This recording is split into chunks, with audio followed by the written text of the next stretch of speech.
Hello दोस्तों, आपका स्वागत है हमारे चैनल पर। मेरी पति के जाने के बाद से घर में एक पुरुष थे जो मेरे ससुर थे। वे मुझ पर बहुत नजर रखते थे और अक्सर रात में मुझे अपने कमरे में बुलाते थे। एक दिन ससुर ने मुझे अपने कमरे में बुलाकर बेड की चादर बदलने को कहा। जैसे ही मैं झुककर काम करने लगी, उन्होंने मौका पाकर पीछे से मुझे पकड़ लिया। मैं भी बिना पति के कई दिनों से प्यासी बैठी थी, तो मैंने भी उन्हें रोका। और फिर ससुर जी ने पूरी रात एक दिन मेरी सास ने मुझे आवाज दी, बहू जरा पानी लाना, तुम्हारे ससुर आए हैं। यह सुनकर मैं अपने कमरे से बाहर आई। मुझे नहीं पता था कि कौन से ससुर आए हैं। मैंने किचन से पानी का गिलास लेकर हॉल तक पहुंची। मेरे असली ससुर तो पिछले साल ही गुजर चुके थे।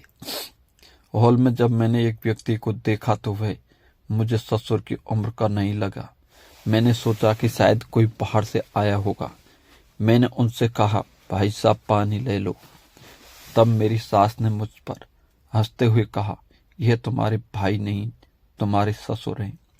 मैं थोड़ी देर के लिए हैरान रह गई। उन्होंने कहा, यह मेरा दूर का भाई है। मेरी सास 50 साल की थी और सामने बैठे ससुर लगभग 32 साल के लगभग रहे थे। उन्होंने कहा, रोहन पहली बार हमारे घर आया है, तुमने कभी इसे नहीं देखा होगा। कुछ दिन रोहन हमारे घर में रहेगा, शहर में उसके कुछ काम है। मैंने उनकी बात मानी और नाश्ता बनाने के लिए किचन में चली गई। आज रविवार की छुट्टी थी, इसलिए मैं घर पर थी, वरना रोज मुझे सुबह कॉलेज जाना होता था। रात को जब मैं अपने कमरे में अपने बेटे को सुला रही थी, तब मुझे बहुत बार ऐसा लगा कि मेरे कमरे में कोई घूम रहा है। आखिरकार मैं उठी और दरवाजा खोला। दरवाजे के बाहर सच में कोई घूम रहा था और वे मेरे ससुर थे। मुझे देखकर वे थोड़े चौंके। मैंने पूछा, क्या आपको कुछ चाहिए? तो उन्होंने कहा, मुझे नींद नहीं आ रही थी, इसलिए मैं यहाँ घूम रहा था। ससुर का कमरा मेरे कमरे के बगल में था, इसलिए मैं उन्हें यह नहीं कह सकती थी कि आप मेरे कमरे के बाहर क्यों घूम रहे हैं। मैंने कहा, ठीक है, और फिर अपने कमरे में जाने लगी। तभी उन्होंने मेरा हाथ पकड़ लिया और उनकी आंखों में हल्के से आंसू आए। उन्होंने अपने हाथ से मेरे आंसू पूछे और कहा, क्या मैं तुम्हारे कमरे में आ सकता हूँ? मैं नहीं कहने का साहस नहीं कर पाई। वे कमरे में आ गए और बेड पर बैठ गए। बेड के कोने पर मेरा बेटा राहुल आराम से सो रहा था। मेरे ससुर ने मेरा हाथ पकड़कर मुझे भी उनके पास बैठाया और कहा, सुनीता, मुझे तुम्हारे आंसुओं का कारण का पता है। तुम्हारे आंसुओं में कहीं न कहीं तुम्हारे पति की याद है। उन्होंने पहली नजर में ही मेरा दुख पहचान लिया था, वरना मैंने अपने सास ससुर के साथ 2 साल बिताए थे, लेकिन कभी भी उन्होंने मेरे आंसुओं को नहीं देखा था। उस वक्त ससुर ने मेरा हाथ अपने हाथों में लिया और कहा, तुम्हें जो हो गया उसे भूलना होगा। हर रात मुझे सोते समय आंसू आते थे। उनके कहने का मतलब समझ में आया, लेकिन मेरे आंसू नहीं थम रहे थे। तब उन्होंने मेरे लिए पानी ला कर दिया। पानी पीने के बाद मैं थोड़ी शांत हो गई। वे मुझे अपनी यात्रा के बारे में बताने लगे। वे मेरे चेहरे पर हंसी लाने की कोशिश कर रहे थे और उनकी बातें खत्म नहीं हो रही थी। घड़ी में देखा तो रात के 1 बजे थे। मुझे सुबह जल्दी उठकर घर का काम करके कॉलेज भी जाना था। मैंने ससुर से कहा कि मुझे सुबह देर हो जाएगी, अब मुझे सोना है। फिर वे अपने कमरे में चले गए और मैं अपने कमरे में सोने चली गई। दूसरे दिन सुबह उठने में मुझे थोड़ा वक्त लगा। रोज मैं कॉलेज जाने के लिए बस का इस्तेमाल करती थी। सुबह राहुल और सासू को माँ को टाइम पर नाश्ता देकर मैं कॉलेज निकल गई। सुबह मुझे देर हो गई तो ससुर ने कहा, आज मैं तुम्हें कॉलेज छोड़ने आऊंगा। पिछले 2 साल से मेरे पति की बड़ी मोटरसाइकिल घर के बाहर खड़ी थी, जो आज चालू हुई थी। यह बात मुझे तब समझ में आई जब मेरे नए ससुर ने वह गाड़ी चालू की। मैं हफ्ते में 1 बार अपने पति की मोटरसाइकिल साफ करती थी, इसलिए वह चलने लायक थी। घर में 2 महिला होने की वजह से वह मोटरसाइकिल किसी ने भी नहीं चलाई थी, लेकिन आज ससुर ने उसे चलाने का मन बना लिया था। सासू माँ ने भी मुझे उनके साथ जाने की अनुमति दी। उन्होंने कहा, तुझे देर हो गई है तो तेरे ससुर तुझे छोड़ देंगे। अब मुझे ससुर के साथ अपने पति की बाइक पर जाना ही था। बाइक पर बैठते ही मैंने ससुर के कंधे पर हाथ रख दिया, जैसे मैं अपने पति के साथ बैठते समय करती थी। जब मैंने सासू माँ की तरफ देखा तो याद आया कि यह तो मेरे ससुर हैं।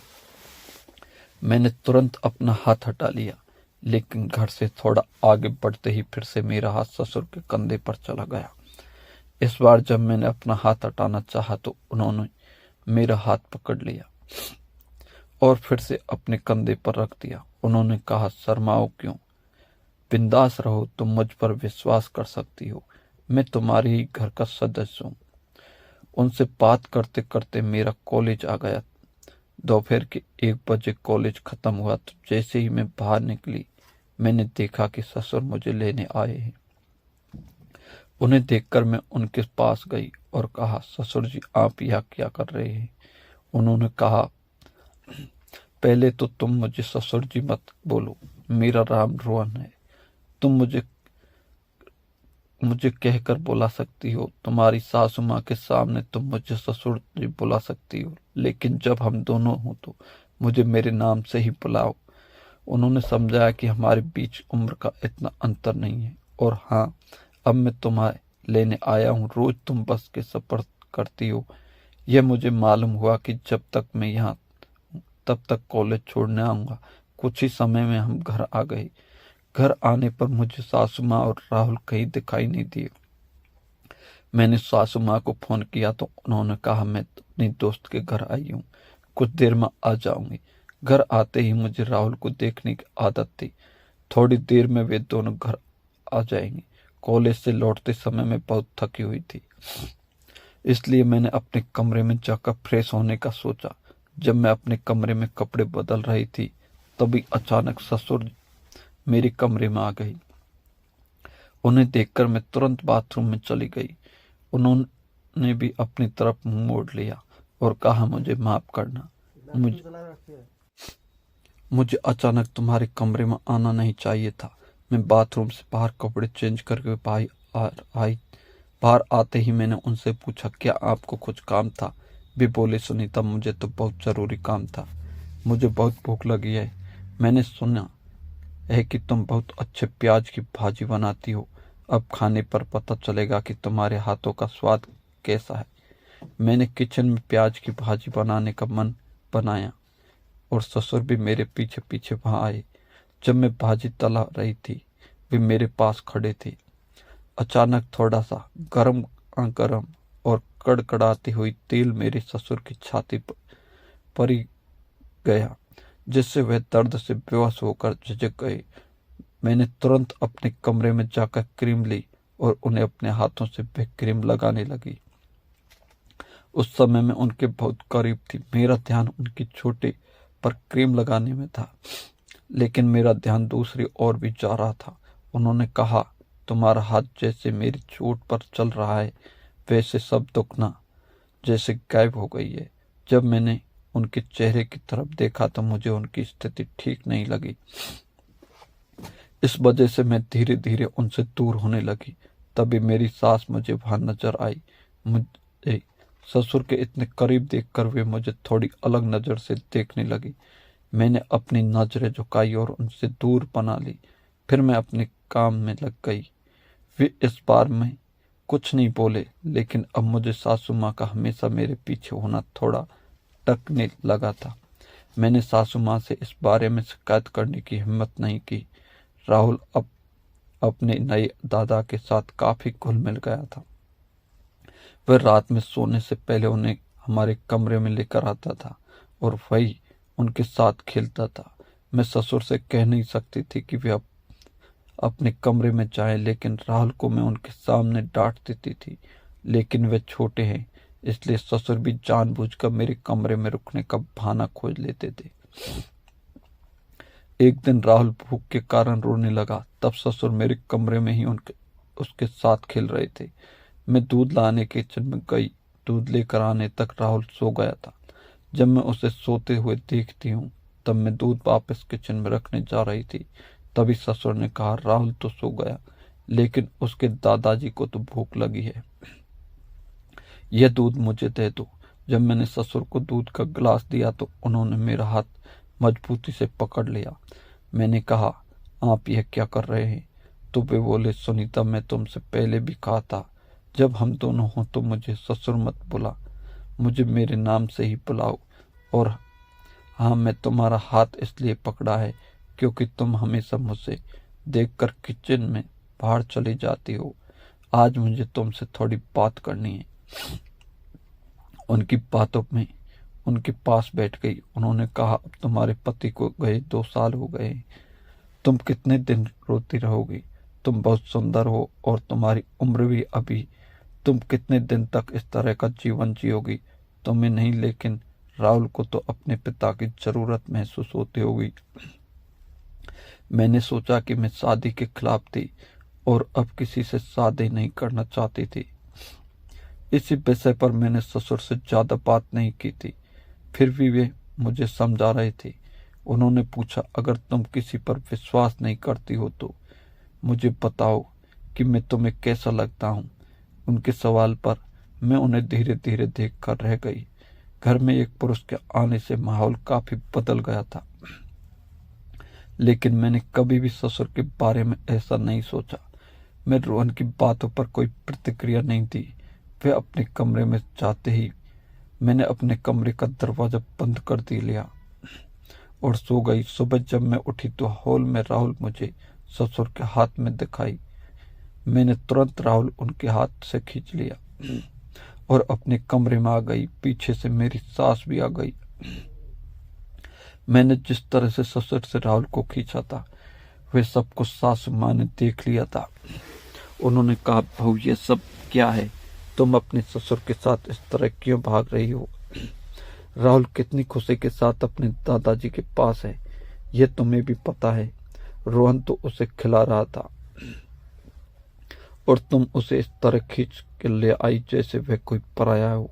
मुझे तुम्हारा यह व्यवहार बिल्कुल पसंद नहीं है। सासू माँ की बातें सुनकर मैं एक शब्द भी नहीं बोल पाई। उस दिन जब मैं कॉलेज जाने के लिए निकली, मैंने रोहन से कुछ नहीं कहा था कि मुझे छोड़ दे, लेकिन सासू माँ ने मुझे कड़े शब्दों में कहा, तुझे बस जाने की जरूरत नहीं है, तेरे ससुर तुझे छोड़ने आएंगे। इससे पहले मैंने सासू माँ के सामने कुछ नहीं कहा और अब मैं रोहन के साथ बाइक पर बैठी थी। कॉलेज पहुंचते वक्त उसके पीछे चुपचाप बैठी रही। कॉलेज के गेट में मुझे छोड़ते ही रोहन ने कहा, सुनीता, क्या तुम्हें मुझसे किसी बात का गुस्सा है? मैंने उसकी तरफ ध्यान नहीं दिया और सीधे कॉलेज में चली गई। कॉलेज का आते ही मुझे मेरी दोस्त मिली।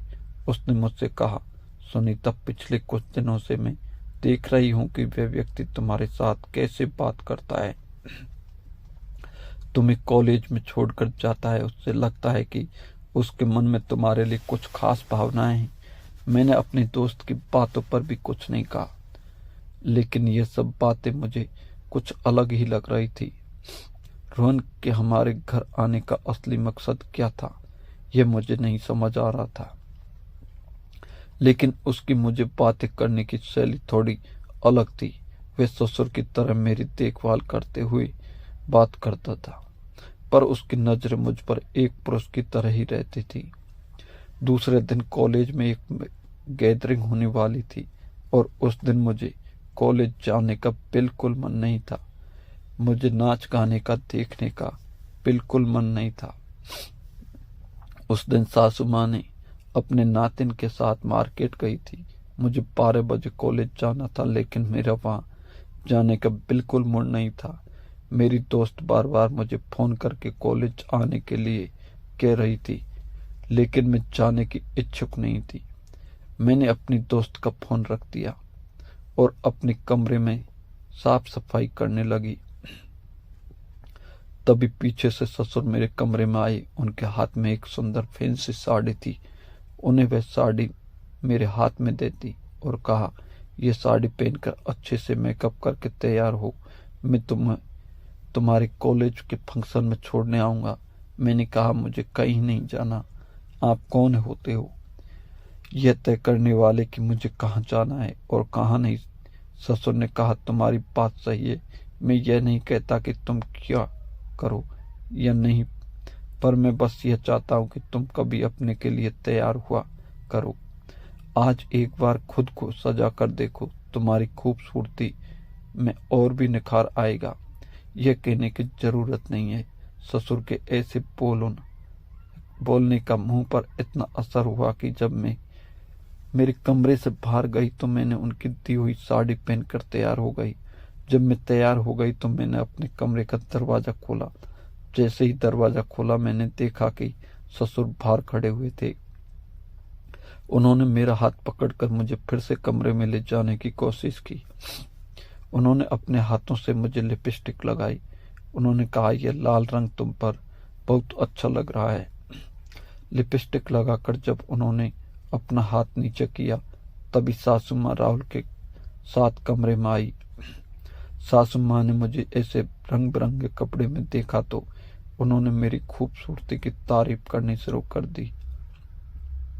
पहले सासू माँ मुझे ठीक रहने सहन करती थी, लेकिन मैंने कभी उनकी बात नहीं मानी। आज मैं रोहन की बात कैसे मान गई, यह मुझे समझ नहीं आ रहा था। जब मैं तैयार हुई तो रोहन मुझे अपनी गाड़ी से कॉलेज छोड़ने आया। मेरे कुछ सहेलियां रोहन को मेरे पति समझ रही थी और कह रही थी कि उनकी जोड़ी बहुत खूबसूरत लगती है। ये बातें सुनकर रोहन के चेहरे पर अलग खुशी थी, लेकिन मैंने सबको सच बता दिया। मैंने कहा, यह मेरा पति नहीं है, यह मेरे ससुर है। इतना कहने पर सबकी आंखें खुल रह गई। कॉलेज के फंक्शन में आने के बाद रोहन मेरे साथ ही रहा। जब हमने कॉलेज से घर जाने के लिए गाड़ी में बैठे तो मेरा हाथ अनायास ही रोहन के पैर पर चला गया। लगभग आधे रास्ते तक मेरा हाथ उसके पैर पर था। अचानक मुझे होश आया और मैंने अपना हाथ वहां से हटा लिया।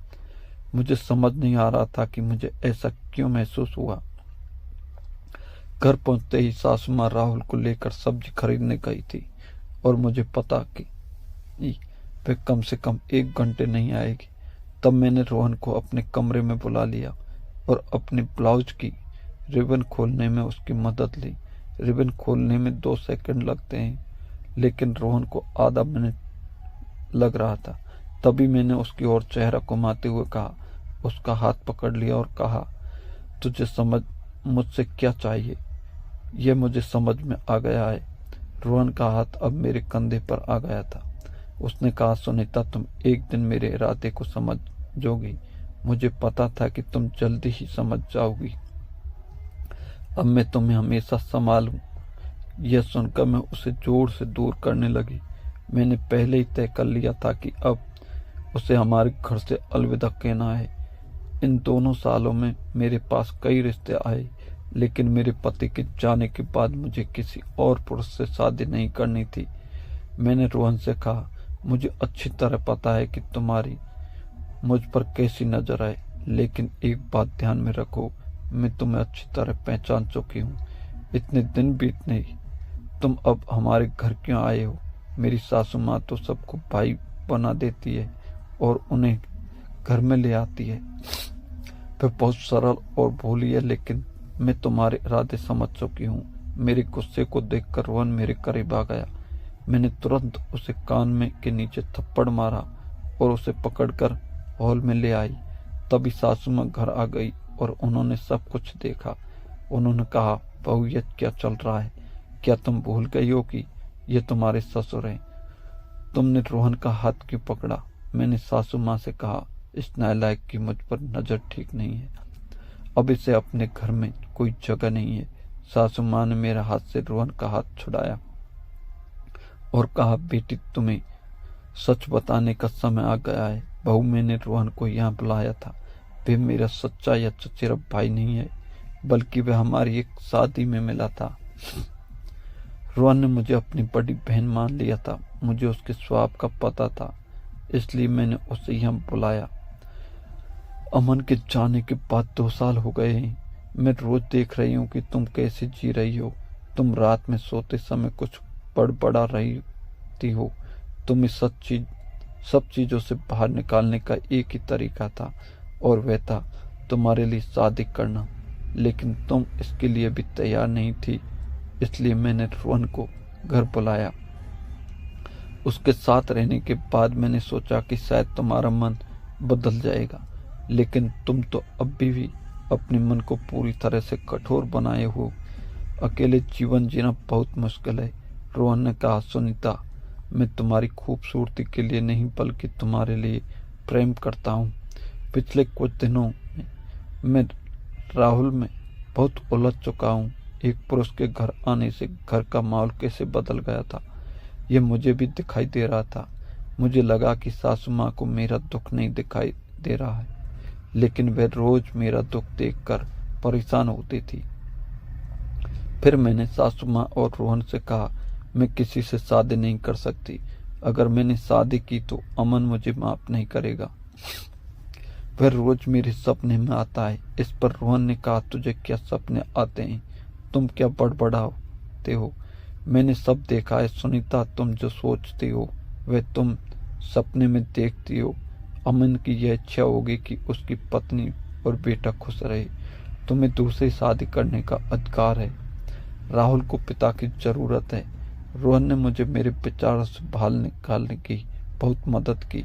तब मैंने उसके गले लगाकर रोना शुरू कर दिया। रोहन ने कहा, यह तुम्हारे आखिरी आंसू समझो। आज के बाद मैं तुम्हें कभी रोने नहीं दूंगा। मेरे मन में कहीं ना कहीं रोहन ने एक खास जगह बना ली थी। शादी के बाद मैं रोहन के घर चली गई और मैंने अपनी सासू माँ को भी अपने साथ ले लिया, क्योंकि उन्होंने ही मेरे कल्याणकारी जीवन का ध्यान रखा था। अगर आपको यह कहानी अच्छी लगी हो तो वीडियो को लाइक करें और चैनल को सब्सक्राइब करें। मिलते हैं अगली वीडियो में।